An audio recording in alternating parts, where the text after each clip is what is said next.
Spirit Coffee Talk. I'm Ginette and with me is Elyse Catherine and Lisa Richmond. And today we have a special guest, which we are so excited to have her here, Toni Vandermeer.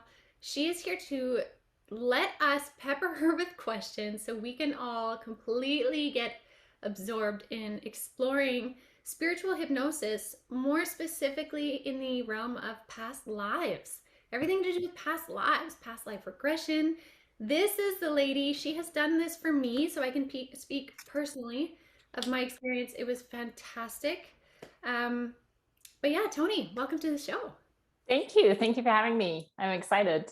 Yeah, absolutely. So, can we do just like a little touch on what got you into this? Yeah, sure. What got me into it was Brian Weiss's book. And I think it's his very first book, and I'm not remembering off the top of my head. I don't think it's Messages from the Masters, but it's his very first book, where he describes how going from just guiding his clients through age regression, how one of his clients found themselves into a past life, and how that transformed his whole practice life. And I read that 2 days before, unbeknownst to me, my husband had signed me up for a workshop with him. So talk about synchronicity. And I went in knowing nothing other than having read his book and maybe, some conversations here and there in life in general about past lives. I didn't really have an opinion on it, to be honest. And then in that workshop, that full day workshop, there were about, I think, 40 people or something like that. And he led us through 4 regressions. And from that first one, it blew me away. I changed my life, pivoted on a dime. And I was sold 100% because I'd never experienced anything like that. And it gave me information about my situation at the time and my family. And especially, like, I have 3 kiddos, and they were, I think, 5, 6, and 7 at the time. And it gave me such huge insights that I could then take home and implement that information. And that blew me away. I bought all of his books, all of his CDs when I was there, because it was CDs back then. And I just dove in deep. So that was what hooked me. And since then, I have taken I've dragged my husband to his workshops. I went to see Denise Lynn. I read everything I possibly could. And that ultimately led me to getting qualified in hypnosis and clinical hypnotherapy. And I thought I'd have to do boring stuff, like, fear of spiders, that kind of thing with hypnosis. Is that really boring, Ginette? And that has not been my path at all. I dove deep into spiritual hypnosis, and that's all I've done. And I've never considered anything I've done in hypnosis boring at all. And it's all connected to spirit for me. So that's me. That's why I'm here. That's fantastic. Oh, cool. And you're so gifted at what you do. I have to say too, like the way that you, your method, and I think even just your voice and the tone and the way that you speak is such a powerful guide into that regression process. Because I know even for my husband, who's quite a linear thinker, he absolutely adored his experience with it as well. So yeah, it's fabulous. That is good to know. Yeah. I've been teaching yoga, meditation, and breath work for a long time. So the hypnosis hypnosis to me is just a more structured guided meditation. Totally. So, do you ever hypnotize your kids to go to sleep? I should. They're a little bit old now, but I should do. Honestly, like, I learned this method way back, and then it works. It just makes them fall asleep. It's like the Crocodile Dundee one. Is that what you do? Like, ooh. I do the whole like countdown and everything, and then all of a sudden they're gone. I'm like, Yeah. is it hypnosis or is it relaxation or meditation? Doesn't really It's matter. It works. it's all the same thing. Like I Totally. said, it's all hypnosis is guided meditation with a structure. And yeah, it's all the same. It's all soothing, right? It's all calming down. Yeah. So, have you been like through your process? Have you really learned a lot about the spirit realm through like through each person's session? Like, do you tend to like really like? I feel like I'd be going and be like, no way! Like, have you learned a lot in just by doing that about spirit and the spirit world? Absolutely. And that is why I love it so much, because every time I guide somebody, I'm learning, I'm with them. I can from what they tell me, I picture a lot of things, and see a lot of things. And it's as exciting, if not more so, for myself when I have a session than for the client themselves. Absolutely. And the insights and because everybody gets things in different ways. The universe talks to us all individually, in ways that we understand. So I get to perceive that and be on that journey with somebody, because it's ultimately their experience, and I'm along for the journey to help guide them as best I can to get what it is that they're looking for.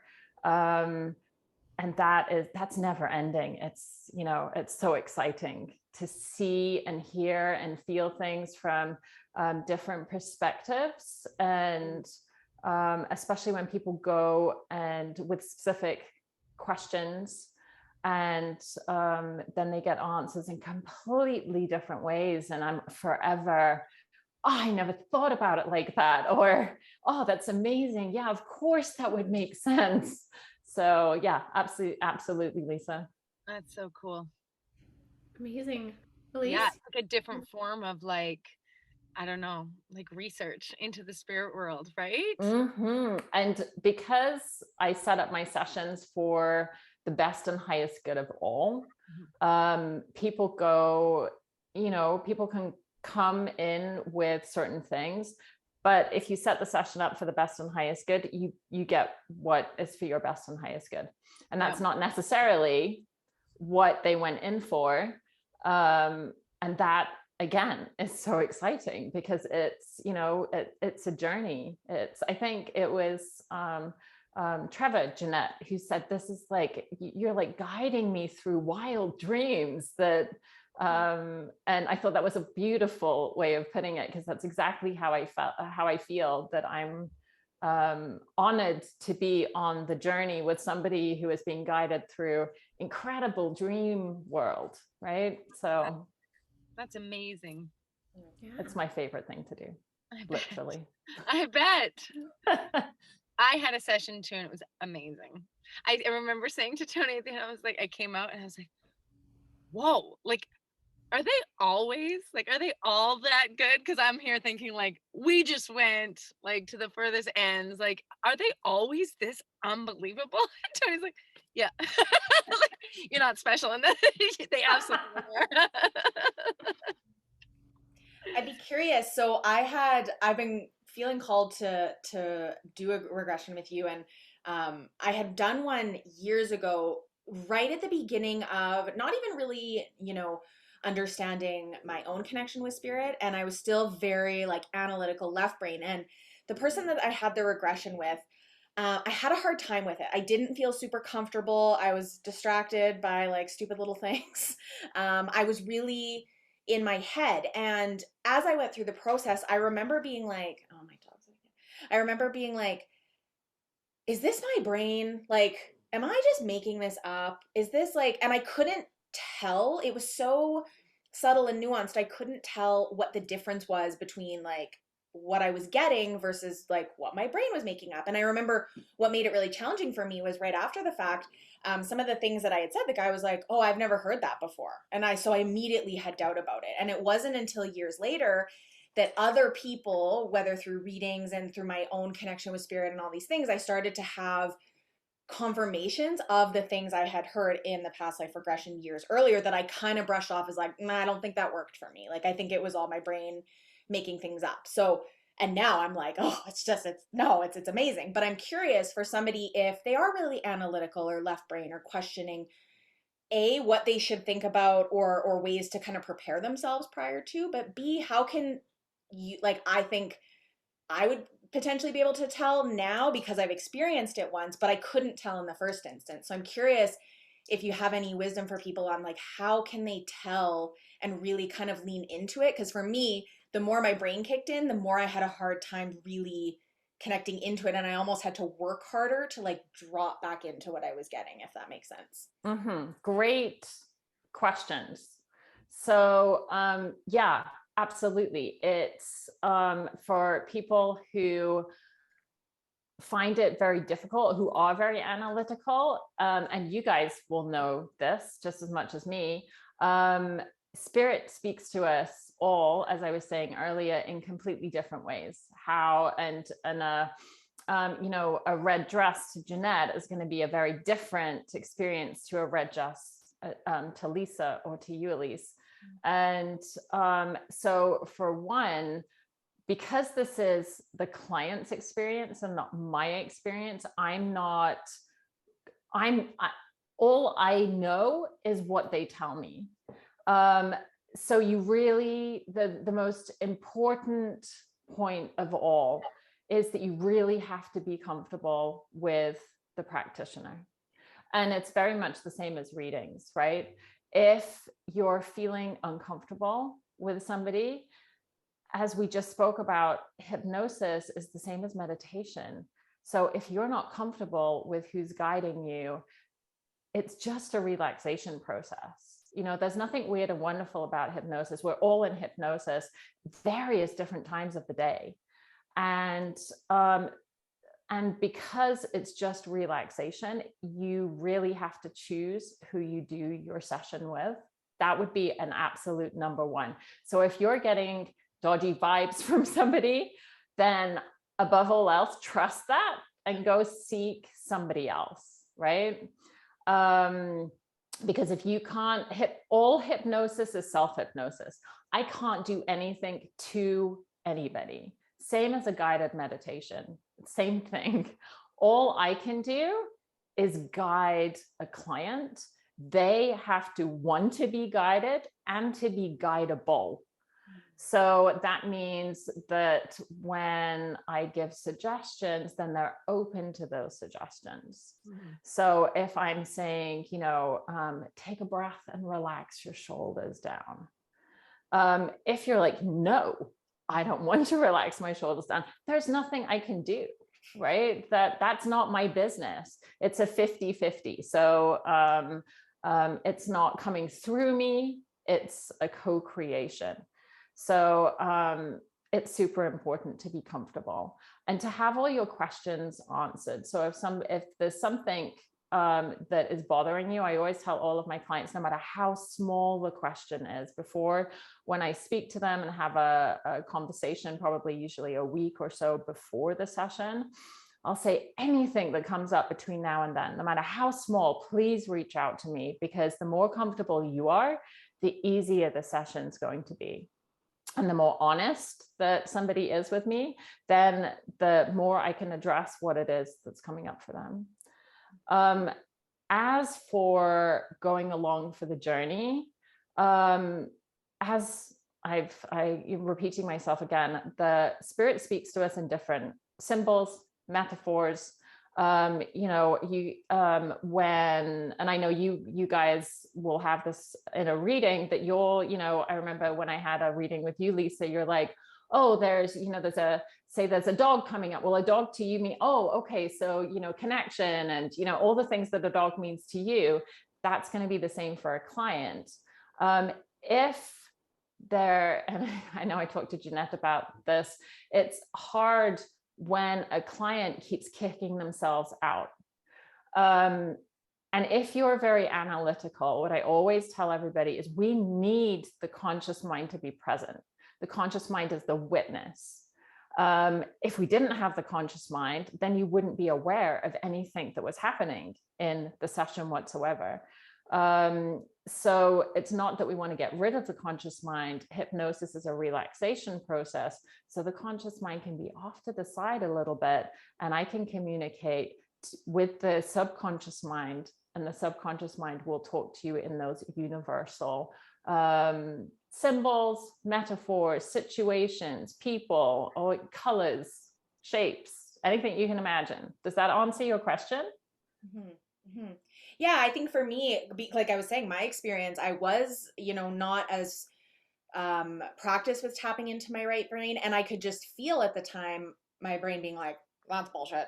What are you talking about? That sounds like crazy talk. And I really had to, at that point in time, and one of the things that part of that experience has led me to in readings, or even if I'm working with coaching clients and somatic stuff, is what if we just surrendered to it in this one moment? Like, if you want to, after this in an hour, say like, it's all hooey, hogwash, whatever, do that. That's totally fine. You have that choice and that ability. But what if just in this moment we just went with it and saw what happened, and we can decide after the fact what feels, like you want to take and what you don't want to take. So for me, that's the practice now. But I know when I did it the first time, it was challenging, and I didn't have a practitioner, unfortunately, that kind of guided me through that. And I was young, I was new to it. I was young, and I just didn't know what I was looking for. So yeah, that's helpful. Thank you. And it is that thing of, no matter what anybody gets in a session, because it's their experience, and we have freedom of choice, so they get to dismiss anything that doesn't resonate for them. Doesn't mean that it's not information and great information, but we get to choose that. So that is your sovereign right as a human being to be like, okay, so I may have got this information about whatever it was. We are allowed to say, no, I choose not, or I don't want to know that, or for whatever reason, not my business, right? It's certainly not my business what a client wants to take and what a client doesn't want to take from a session. But you're absolutely right. And I say that so much of the time when I have clients who are struggling with that conscious mind being present. What if that was what it was about right now? What if we just went down that path and just see what happens? And some people, most people are absolutely able to do that. But again, it's a co-creation. You have to want to be guided. You have to be guidable. So, and there's only so much I can do. That's fair. I have a burning question here. Mm-hmm. So, you traditionally, or more often, I would assume, regress people into past lives. But how often would you say you've regressed people into that in-between life, the time in which they are spirit, where they are just having maybe just crossed over, but like in spirit, not ready to have another lifetime? Have you been in that? Life Oh, yeah. lives? That right there is my favorite place. Right there. Life between lives, right? There's a couple of ways you can go about doing it, which are really simple, which is age regression in, say, for example, this life is Ginette, taking you back into various different places where you're younger and younger, taking you back into an experience of being in the womb, and then taking you back further. And then that's life between lives. And the other way of doing it is, which is just as easy, just as simple, is taking people into a past life, taking them, and if wherever we land in a past life, I would always go to the very first memory and then go through that lifetime to the death scene and then to spirit. And then, and that is, yeah, hands down, the coolest thing. It's still every session I have where it's going to spirit, I'm like rubbing my hands, like, this is the good stuff. So do they be similar? Like, do you see a lot of repetition with where people go when they go into spirit? Do they describe it in a similar way? Yes and no. I would say there are just as many similarities as there are dissimilarities, if that's a word. So yes, there's, there's some things which are really similar. There's guides that meet people. There's loved ones who have passed. There's, energy bodies, colors, lights. There's, especially if it's after a death scene, after a life, rather than going back the other way. Then there's often life reviews, there's counsels, things like that. And if you go the other way, the kind of womb way, if you like, then you have planning, what is it you want in this life? So you're looking at it from two different angles. When you're coming at through the death scene, it's kind of like an overview of the life you've just had. And then maybe there's an opportunity or time to go into spirit and explore a little bit. And if you're going at it through an age regression into the womb and then before, then you're getting information about this lifetime as Lisa. Why did you come here? What's the agenda? What are the contracts you have with the people in this life right now? So it's just looking at it from two different angles. Does that make sense? Does that answer your question? Super interesting. I have a really big one too. So I like that you asked that, because I was talking to my husband before we came down. I'm like, what would you want to ask her? And he's like, ooh, about in between lives. And so it's cool that you asked that. Perfect. So we've been talking lately a lot in Spirit Coffee Talk about timelines and how like there can be a merging of timelines. Do you ever see in any past life that almost show up to them as one of two things, either the same life but a different choice, maybe like a different timeline, or something that looks like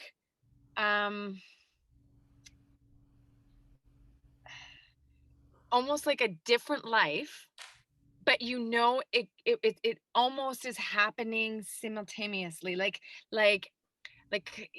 they're in this life they're a woman, and then they go into this past life and they're a man, but it's going on in like the early 90s or late 80s, and that there's no life in between there. And so it's like almost like they had like, instead of timelines going like this, it's like this. So do you see much of the crossing over timelines kind of thing?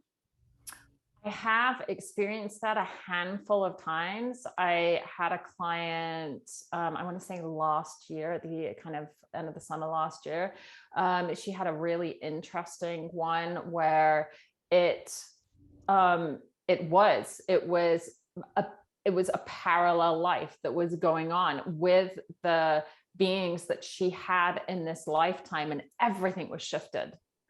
But it was present time, or maybe 5 years earlier, just because of world context.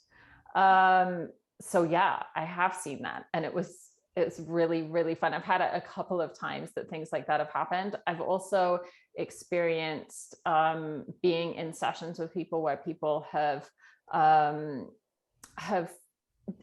especially on different planets, not necessarily Earth, or what they experience as a different environment, but they're getting a sense that it's going on at the same time, and there's crossover. So you can see patterns emerging of life lessons and epiphanies when they go back through that lifetime, kind of similar lessons that are learned, similar awarenesses, and similar aha moments in completely different situations that run, I would say, I mean, I don't know, there's a whole lot of different views out there about what a past life is. But yes, I would say that is, it's not very common though. That's not the, I wouldn't say that's the norm, but yes. What about, while we're on the timeline one real quick here, what about future lives? Have you ever been told to someone's future? Mm-hmm. And you can actually, that's not an unknown. It's quite a common thing to do in hypnosis, is to take somebody to a future life, especially if they're going in for working on a particular, if they're not just going in for kicks, is what I'm saying. If they're going in with an agenda that they have, maybe a physical symptom, emotional symptom, something's going on, or a relationship problem, and then within the session, you'll find some resolution, and then take them to their future selves, where they can experience what that's like without that, and their life in the future without that symptom, without that situation, without that. That's future life is fairly easy to see. That's amazing. Do you ever because do they ever describe then what like their surroundings look like in the future? Like, can they describe how if it feels significantly different? Like, have you had any kind of glimpses into maybe what like the frequency might feel like, or do they ever describe like a difference in the surroundings for Okay, life? so yes, but as a hypnotherapist, we have like a code of ethics. So I am not allowed to lead anything. So I cannot say, okay, tell me about the cool vibes. Right. Because that would be leading. Tell me about I can only go on the information that they're telling me. Okay. And I have experimented a little bit with a colleague, where we go in and explore a little bit, because with a colleague you have, obviously you have different agendas that you're going in and exploring. But with a client, that's not something that is my business. So I am getting what they're telling me, and I can only ask open-ended questions, which in no way are leading. So I could say, is it outside or is it inside? Because we only really have, an outside or an inside, but I can't say, and I can say, take a look around, let me know what you're aware of. And for me, I might be like, tell me about the super cool environment you're in, but they might be like, my feet are cold. So, that's, again, I'm only there to guide them through their experience. I'm not there to see the cool stuff that I'd like to know about. Right. Crazy. So cool. So I have a question, and I've been battling with myself about whether I'm going to ask it, but I'm going to. You should definitely ask it. Yeah. I didn't even plan to ask it, and then I was like, ask the question. I'm like, well, we haven't talked about this on Spirit Coffee Talk yet, so I don't know. So I have both had experiences, but also have done readings or known folks that have experienced soul walk-ins in their life. So one soul is part of the first part of the physical body. Something happens, and there's been some sort of agreement made, lessons, whatever, and then the other soul comes in, and that one exits, but the physical human self still just going on their merry way, but usually kind of a different trajectory. So I'm curious if that sort of experience has come through in a past life regression before. I have had one experience of that, which was a client who was experiencing a past life that wasn't super great, and was able to take that lifetime up until, so I think the earliest, if I'm remembering correctly, the earliest memory in that lifetime was 5 or 6 years old. And then they were able to take that through to about 21. And then they exited, but they watched that life continuing, and they were very much in spirit. So I can honestly say that's the only time I've experienced that, but it was definitely a kind of like, oh, I'm letting them go now. But it's continuing on. I can remember it exactly. And then it was like, there was a sense of, I remember her describing this sense of loss, but not super sad, but just kind of like, oh, kind of go forth and do your thing. And this kind of like, oh, I've done my part.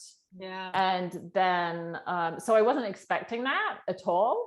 But it was very much okay, now I'm in spirit. I'm watching that continue. I didn't get any inklings into how or how that worked, or she didn't seem super conscious of it at the time in that lifetime. It was just a stepping away, and there was a pivot point, and it was a receding into spirit and watching of that lifetime continue on, and kind of like oh, it's my time to go now. But it definitely was not a death scene, and that life was definitely continuing.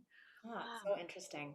And yeah, it was really, really interesting. And again, 100 million questions, but that's not my business, right? So I'm just like, okay, so where, and this is, I'm following. Gosh, that takes some serious self-control. Good for you. Be like, keep going. Oh. Yeah. It's interesting because you also don't want to freak the client out, right? I mean, there's one, I'm simply not allowed to ask. I'm not allowed to ask anything that's leading, which is a good thing, because otherwise there's a possibility of implanting memories that weren't there or confusing the client with their own experience. So I would, like I said, as a clinical hypnotherapist, there is this like long code of ethics, which you have to work by, which I think is a really great thing. But yeah, so many questions. So you had mentioned before, you kind of briefly went by it, but I want to touch on it again. I'm assuming that you have quite a few where you travel to other places, right? Like not just Earth. Oh yeah. That's that's not rare at all. And I remember our session, we traveled far, like the farthest place I've ever been. Yeah.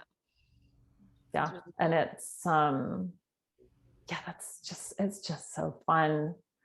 And it's so fun to see the freedom that people experience, not having being bound to Earth. So, and some people are so comfortable and they're diving right in, and there's places that have optional gravity and, all this really, really cool stuff. And there's other people who are unsettled by it, which is absolutely fair. But you get what you get, right? Yeah. Yeah. What about, how often do you see, or how often do you experience a client saying that they know the people in this life from past lives? Like, well, let's say more specifically, like romantic relationships, romantic pairings. How often have you seen those come back around again and again in past lives? So it's really, if somebody's in a past life, it is, I would say, almost rare for somebody not to recognize souls from their current life. Romantic relationships that come around again and again, interestingly enough, often it's not the same it's not the same relationship. So for example, your brother-in-law in this life may have been your father in the previous life, but in the life before that, then it may have been your one and only true love in that lifetime. So from what I glean, and from my own experiences as well, there's a little bit of everything. There's a little bit of shuffling that goes on around, and it's all, again, it's that life review or the pre-life kind of huddle session. It reminds me of those, like football, where they're kind of like all huddled in. Okay, this is what we're doing, right? This is what we're doing. Okay, good, we're going. And that's where you see the pairings of, okay, I'll do that for you, and that's our contract, and then for you, you're going to be this person for me, and then we're going to have this dynamic, and then we'll just see how that plays out. And so it's, I would say that is way more common than a romantic relationship keeping on being a romantic relationship. I would say it's definitely a shuffle. It's like, you know, you have, I know in our family, we've had so many shufflings of the relationships, and it's kind of like, you know, a mixing up and okay. But I mean, it's not like that at all, because it's very conscious and very, you know, it's very purposeful, but it's definitely, people are often surprised that people in their past life, when they look into the soul, they're like, oh, it's my neighbor. Huh. Oh, but that makes so much sense. Oh, yes, yeah, it's the same. We actually have similar relationships. Actually, they're really supportive. And in this, yeah, that makes so much sense. So it's that's why when somebody's coming to me for a session, then I'll get them to give me just a brief rundown of people in their life, like important people in their life, and their relationship with that person. So if they say to me, oh, that's Bob, I can have a quick click down. Okay, Bob. Okay, that's their relationship with Bob. All right. So that gives me a kind of, okay, so it's not, especially if it's not a traumatic relationship, then that could cause a problem. So it's good for me to know, just to navigate the situation. Yeah. Fabulous. That's interesting. You know, and I find it really aligns actually as well with mediumship readings. I don't know about you guys, but it's not as common to see when I talk to souls after they've crossed, if they're still together, like say they were married, they're still together hand in hand on the other side, prepping to come into another life later. That's not a common thing that I see, where they've been together and they're still together, because usually there is that shuffling. But I was curious if that was just my experience.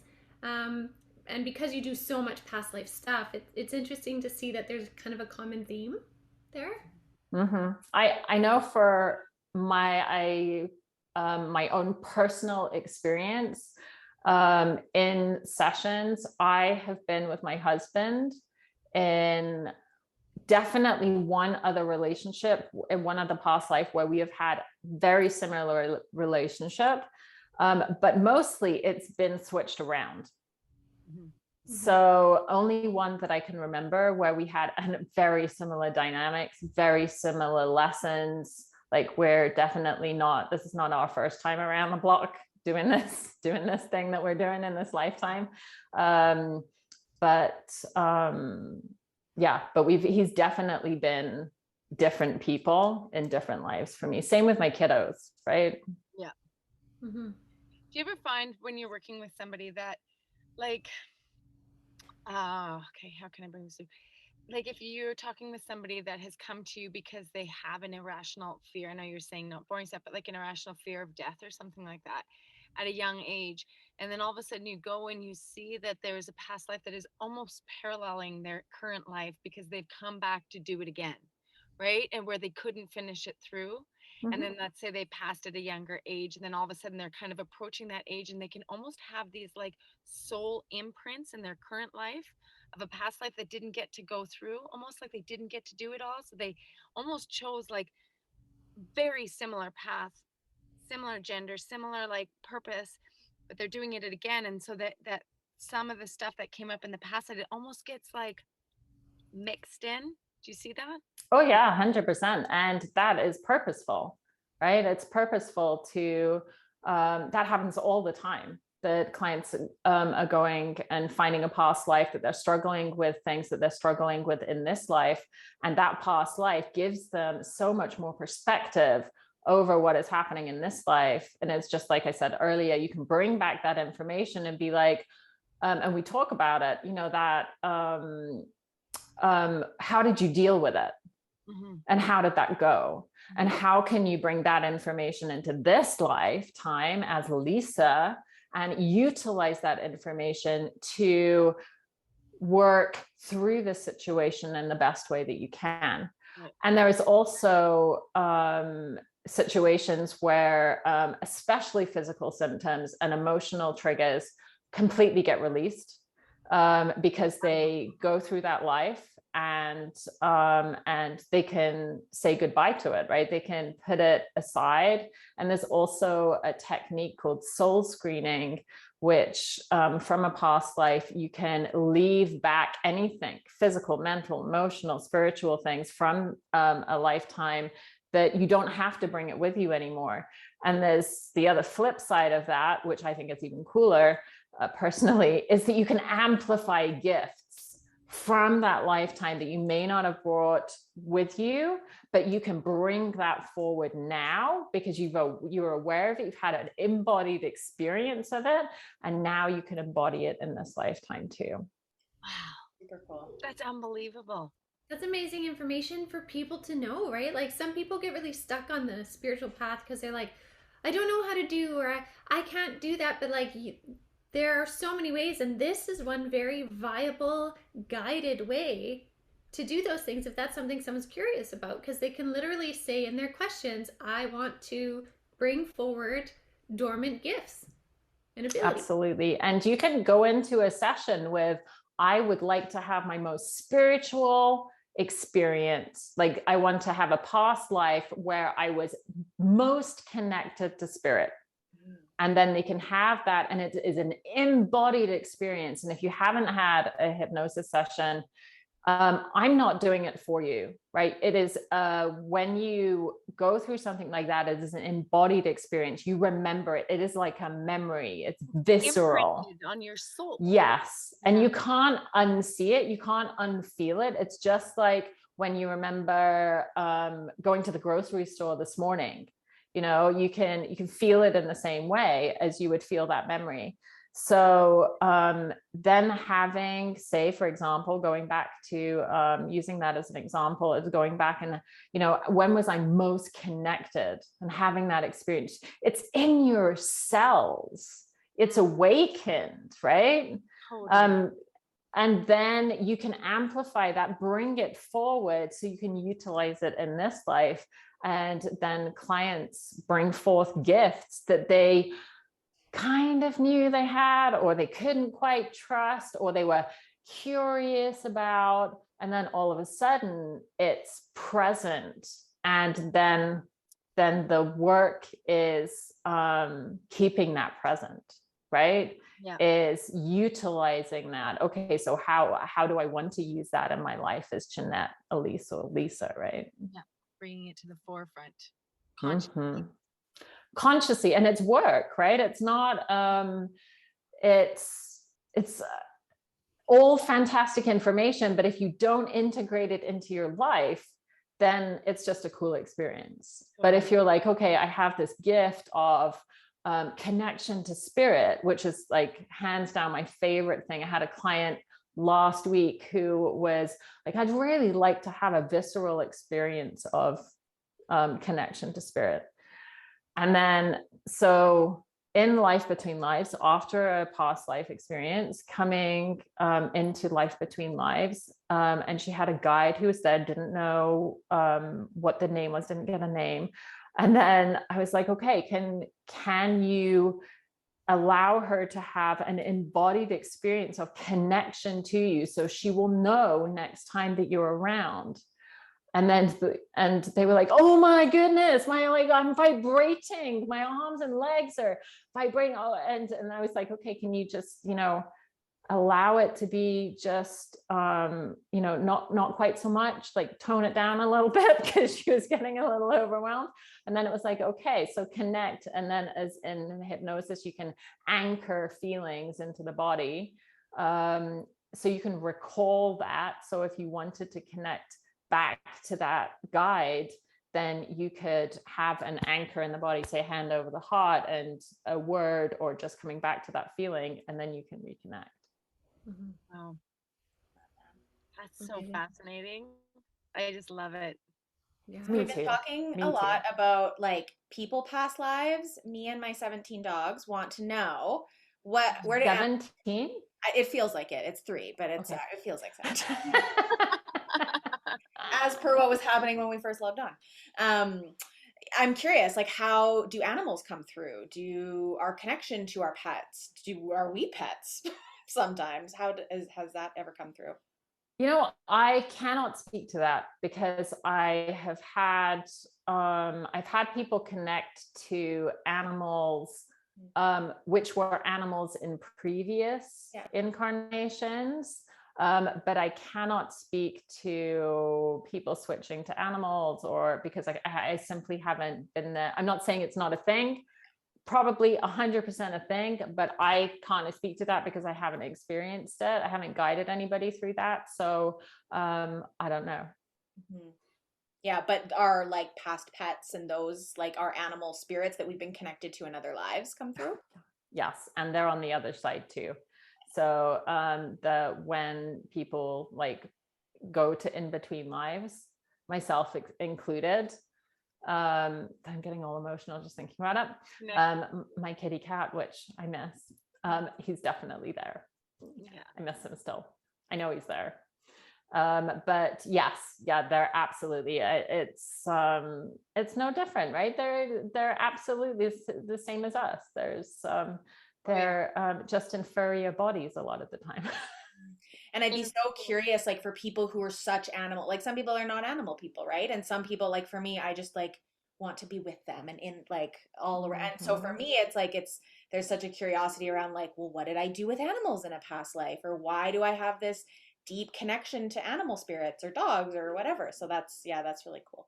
Well, actually, speaking of that, I'm just thinking about actually, I did have an experience of guiding a client where her husband in this life was actually in a previous life a bear. So that's the only experience I'm thinking about, like crossing over, and she just got a sense that it was definitely him, but no communication there or anything like that. But she was like, oh, that's the same energy. So that's the only thing I could say, Elyse. But I would love to dive down that rabbit hole, because we have 4 cats, and I'm deeply connected to animals myself. So I would love to explore that. Yeah, in readings, when people's pets will come through from the other side, it's really a powerful thing, right? Oh, yeah. You know, and I would imagine it is totally possible though to change, because I mean, I wouldn't think that pets are limited to only a certain kind of incarnation. No. Because even if I take my dog, for example, like she came to me in spirit and she's like, I'm a guide. I'm going to do my best coming through as a dog. And I was like, I'm not ready for a dog. I don't know how to take care of a dog.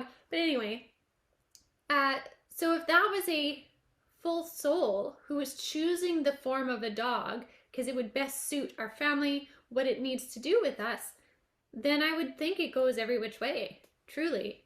I mean, I had a regression one time and I vividly recall being a cedar tree.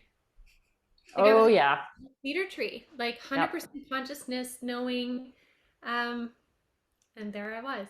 So I would imagine it's just beyond what we can even imagine. Absolutely. That's amazing. Thanks, Toni, for coming on and sharing all your like amazing info. And this is really fun to have you on here and have another guest on Spirit Coffee Talk. Thanks so much for coming on. Well, thank you for inviting me. This has been super fun. And it's like literally my favorite thing to talk about and do. So yeah, anytime. Awesome. That's awesome. Well, yeah, thank you so much. If you guys watching are really intrigued and drawn to connect with Toni, you can do so on avalonspirit.com under the personal journey guides headings, which is under the bookings at the home page. We're still trying to find the right map to get there, but you can connect with her there for whether it be questions or actual sessions and stuff like that. So definitely check that out, as well as any other inquiries. Again, if you guys want to know more things, or if we can bring on someone who's an expert in some form, please do either leave a comment under any of our episodes or email Avalon Spirit, and we would be happy to explore those avenues, because I just think there's so much we can all learn. I know we all feel this way about sharing stories. So yeah. All right. Well, thank you so much. Okay, you guys have a good rest of your night. Thank you everyone for watching. If you haven't yet subscribed, please do and share, and we will see you again next week.